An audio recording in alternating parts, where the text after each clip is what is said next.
Dante versus Clive. DMC's Devil Hunter versus Final Fantasy's Shield of Rosaria. He's Wiz and I'm Boomstick. And it's our job to analyze their weapons, armor, and skills to find out who would win a death battle.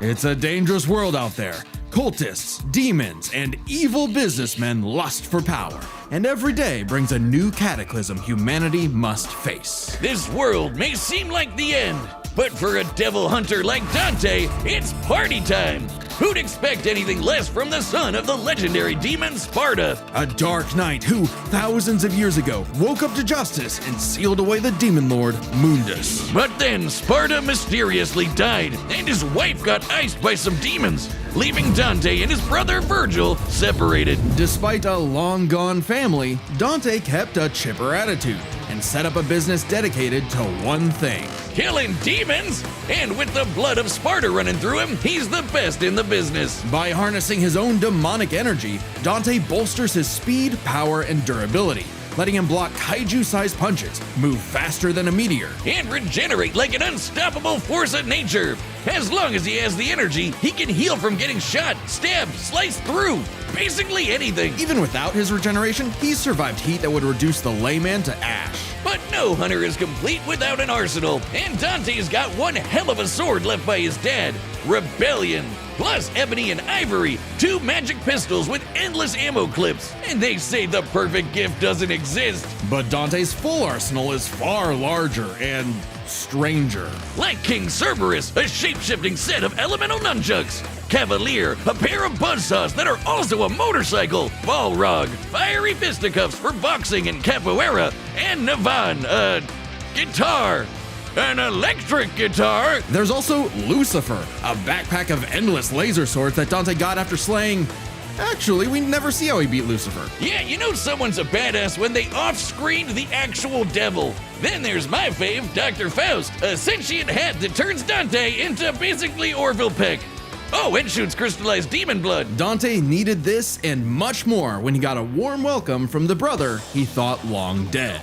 In a twist of fate, Virgil was alive, but went down a very different path. While Dante was partying, Virgil studied the blade, seeking the power he needed to exert his will, even if it meant killing his own brother, something he came close to doing in their first meeting. But the defeat only spurred Dante's awakening. He learned to teleport using Trickster, slow down time through Quicksilver, and double-team foes with Doppelganger. With a slick pose and the right timing, he can royal guard dang near anything, then use the absorbed energy to armor up as a dreadnought. And then there's Devil Trigger, a super form Dante achieves through his supernatural power.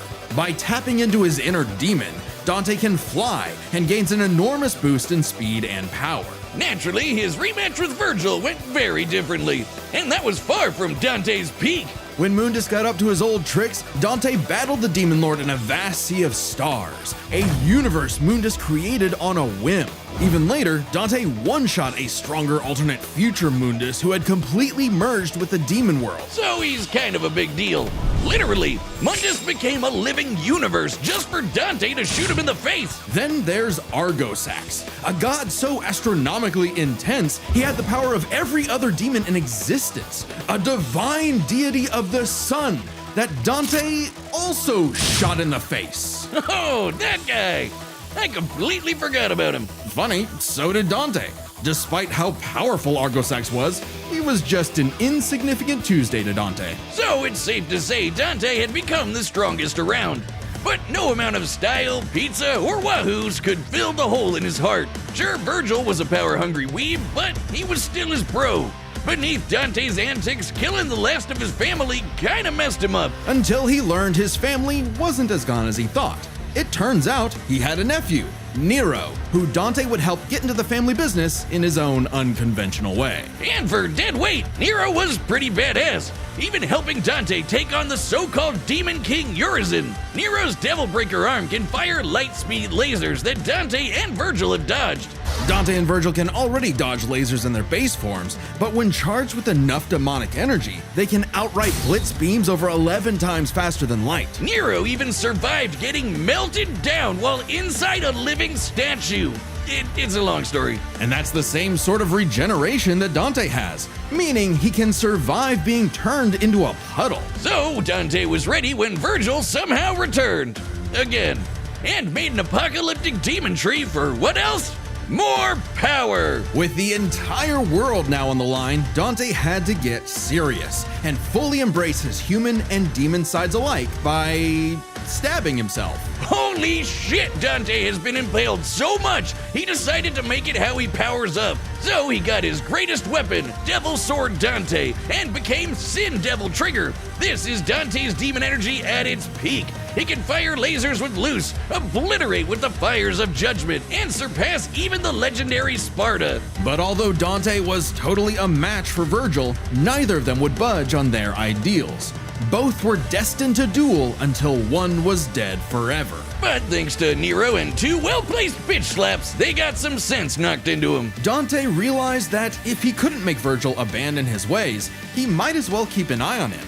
In one fell swoop, the two severed the world-spanning demon tree and prepared for a permanent departure to the underworld. You can choose your friends, but not your family. But if that's what it takes to keep Virgil safe, or rather to keep the world safe from Virgil, Dante will deal with it. And all things considered, he's happy slugging it out with his bro. Maybe happier than he's ever been. Proof that as long as you have the human drive, even hell can become a paradise sweet enough that a devil may cry.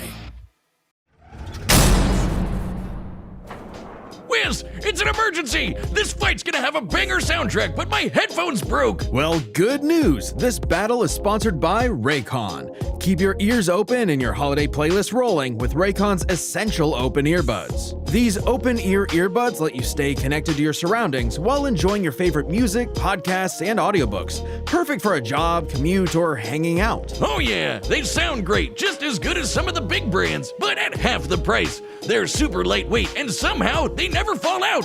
It's like magic. I think that's just good design. It's magic. Sure. Black Friday is just around the corner, and Raycon audio products are up to 30% off site-wide. From everyday essentials to the latest releases, it's the perfect time to upgrade your sound or get ahead on gifting. These early deals won't last long, so shop now before they're gone. Go to buyraycon.com/deathbattleopen to save on Raycon audio products site-wide. Sit down as we tell the tale of the kingdom of Rosaria and its prince, Clive Rossfield, a man destined to be a dominant, the host to a mighty guardian icon. Anybody who's a dom can draw on magic life juice called ether, becoming a big scary monster. And commanding the element they embody to create storms, slay armies, and split the sea. Dominants are forces of nature, and Clive would be the dominant of the Phoenix. Well, he was supposed to, but Big Bird said no thanks and instead picked his sick little brother Joshua. Parents don't play favorites, but I guess ancient monsters can. Despite the rejection and a deep loathing from his mother Annabella, Clive and Joshua were only kind to one another. Clive saw the burden his brother bore and accepted his blessing of the Phoenix in hopes of becoming Joshua's shield. Meaning he learned a bunch of magic. He can shoot fire, teleport with Phoenix Shift, and took down this beast before he was even out of puberty. Even without magic, Clive's a capable swordsman, able to boost his speed and perception with precision dodge. But it wasn't enough when Annabella betrayed Rosaria for the Empire of Sanbreque.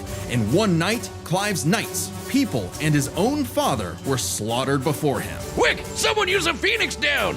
Those aren't in this game. Well, that's unfortunate. But the Phoenix icon sure is, because the trauma of everything made poor Joshua lose control. Clive wanted nothing more than to help his brother, and perhaps this desire awakened the icon that was in him all along, the fiery beast, Ifrit. Boy, is Ifrit a wild one. Just standing nearby will incinerate the average Joe. It can make fire barriers, regenerate lost limbs, decimate foes with a flaming spirit bomb, and shatter a walking mountain. The downside being Clive couldn't control it. He didn't even remember becoming Ifrit or battling the Phoenix in a fight that reduced everything he loved to cinders, leaving Joshua presumed dead.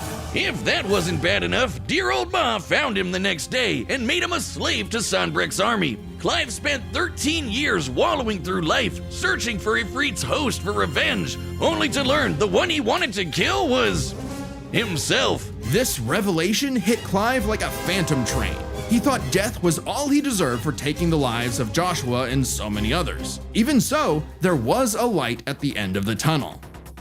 No, not like that. Thanks to his friend Jill, the outlaw Sid, his doggo Torgal, and a very therapeutic battle with his self-hatred, Clive learned to carry the torch for his brother, fighting the real problems plaguing his world: crystals and racism. In the world of Valisthea, prejudice is alive and well for bearers. Basically, anyone who can use magic without special crystals. So what better way to dismantle the system than to help fellow bearers and destroy the mother crystals ruining the planet, all while picking up some nifty abilities. Through a mysterious power that lets him absorb icons, Clive took Garuda, an avian with sharp slashes and sharper talons. From Sid, he received Ramuth, so he could summon lightning. From his bae Jill, he got Shiva to freeze lava and even time itself. With Titan, he can block and absorb blows with earth-shattering fists. From this dragon prince, he got Bahamut and some deadly lasers. And through Odin, he can slow the flow of time and slice apart the fabric of space. Looks familiar. With these powers, Clive stepped up to lead the bearers, and even reunited with Joshua, who was alive all along. Surprise! Clive spent 5 years freeing the land and became hot as hell while doing it. Well, no, not yeah, that way, but also through Ifrit. By using part of Ifrit's power, Clive can set himself aflame, activating Limit Break to boost his abilities. But Limit Break is far from Clive's limit. After absorbing the Phoenix essence from Joshua, he became Ifrit Risen. Now fully in control of the monster that had tormented him, he embraced his role as a shield for his brother and friends. Just in time to battle in space, block a planet-wiping blast, and overpower this dragon at the speed of light. That's no exaggeration. Ifrit Risen is literally stated to move at light speed. Not surprising when Clive has intercepted lasers over 3 times faster than that, and overpowered Omega, a god-slaying weapon that can destroy, and I quote, all of creation. But what made Clive strong enough to do all this? Besides the majestic man cleavage. Turns out Clive's birth was orchestrated. He was intended to become the vessel of Ultima, an ancient, all-powerful being that created humanity, but abandoned them after they developed free will. Meaning everything that happened was the fault of one person, God, the bastard! But Clive wouldn't be a puppet. If God was in the way of humanity's freedom, then God was gonna die! Easier said than done. No shit! Ultima was stronger than anyone Clive had faced, able to warp all of reality to create a universe. But Clive had a secret not even Ultima foresaw. Over his journey, he developed a special state of mind, Logos. AKA someone powered by human will and the bonds of consciousness with others. Okay, that sounds like anime friendship crap, but trust me, it made Clive a badass who could surpass his limits, getting stronger over the course of just one fight. So much so that, despite struggling against Ultima initially, by the end of the fight, Clive took out Ultimalius, a more powerful amalgamation of Ultima and his entire species, all while Clive was in his base form.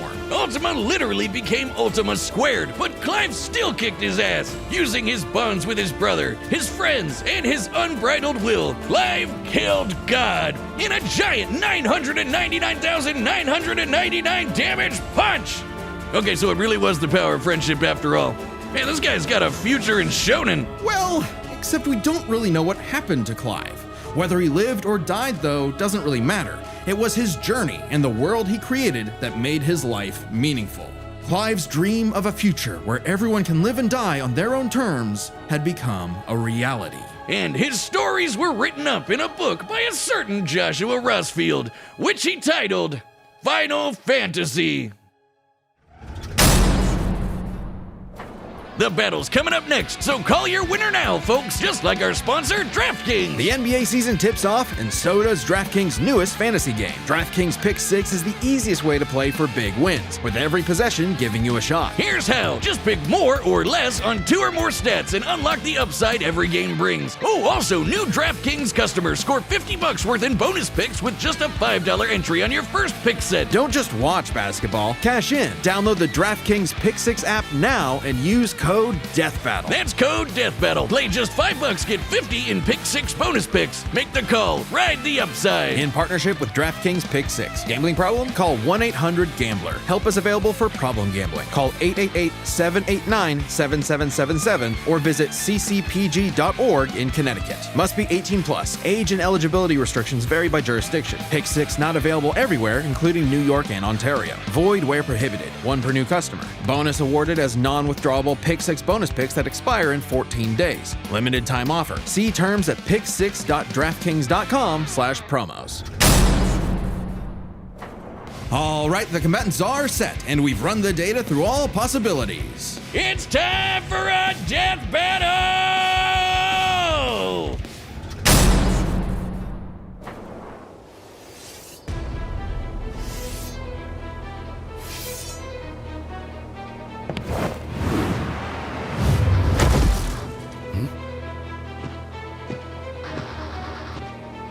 Hey, I heard your fiery friend is causing trouble, and I'm in the business of dealing with trouble.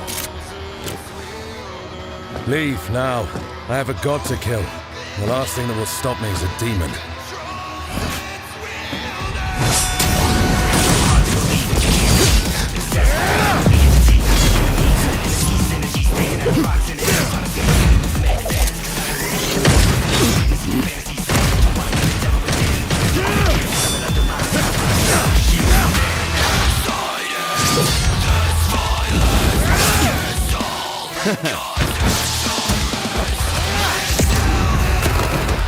Let's rap!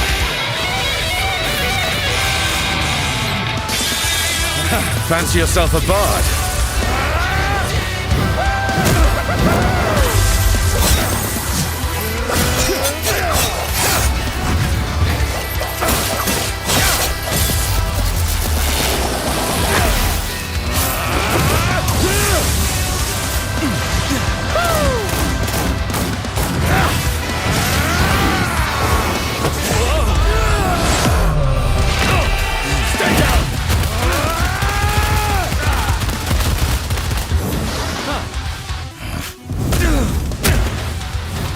No hiding in the shadows anymore, Smokey.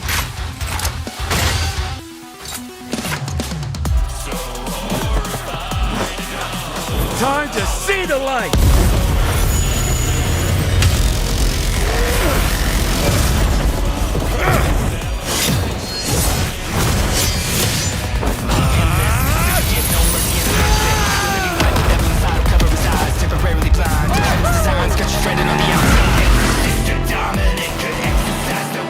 What the hell is that?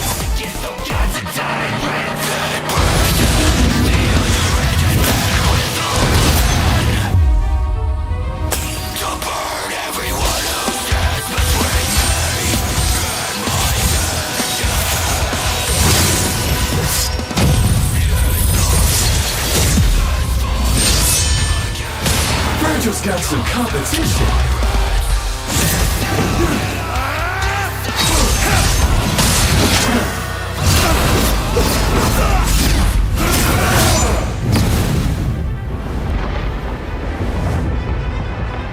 Still holding out on me?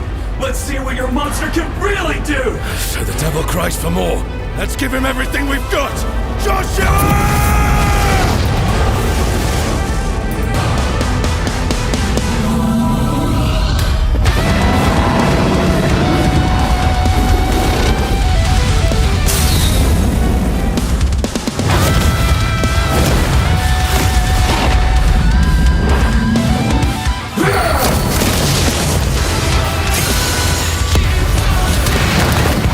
Underestimate you!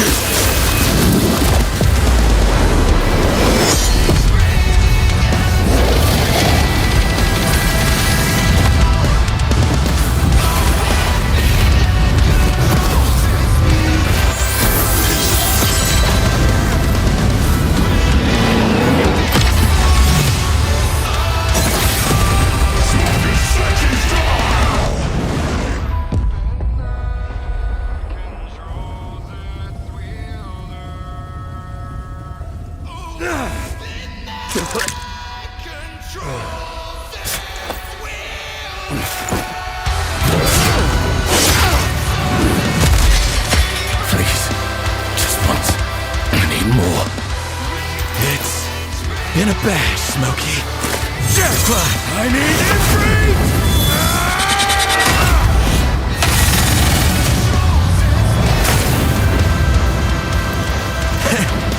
Not bad. Not bad at all. After a fight like this, a god will be nothing.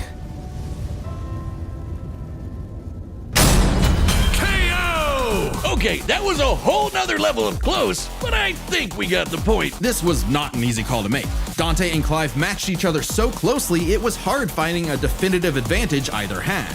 This is best explained through 3 categories, starting with stats. Both Dante and Clive could easily beat up universe-busting threats. Mundus and Ultimalius could create universes at a whim, and Dante and Clive defeated them sans their own super forms. Dante and Clive could both consistently intercept lasers at faster-than-light speeds. And Dante could always amp up with demon juice to briefly outspeed Clive anyway. But Clive could match that by boosting his own speed and reflexes through precision dodge. Both were so beyond the pale that neither could definitively overpower the other. Still, given their crazy powers, you'd think one of their abilities would break the deadlock. Not so much. Dante and Clive could generally match each other blow for blow, be it to teleport, slow down time, flash freeze the other, block and absorb hits, etc.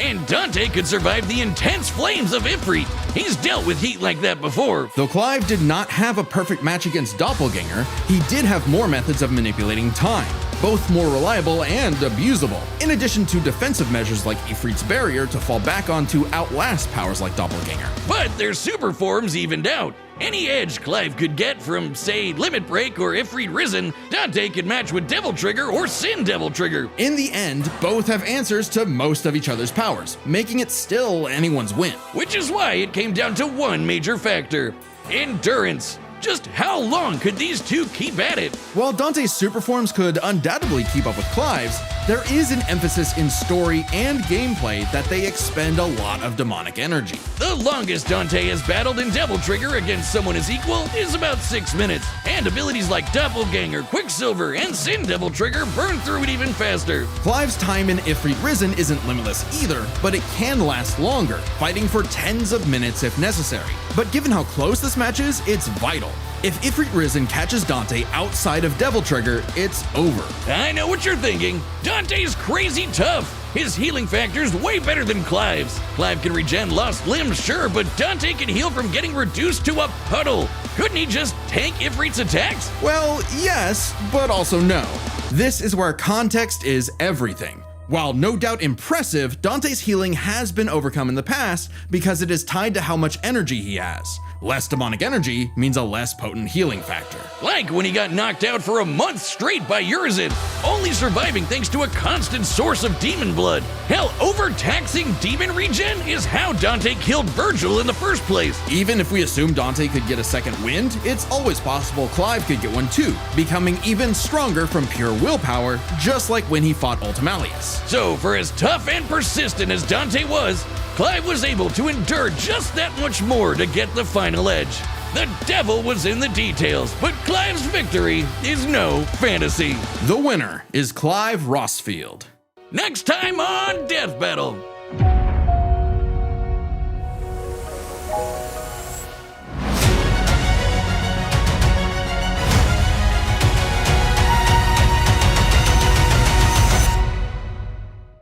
Subscribe and join as a member to see more Death Battle. Thanks for watching.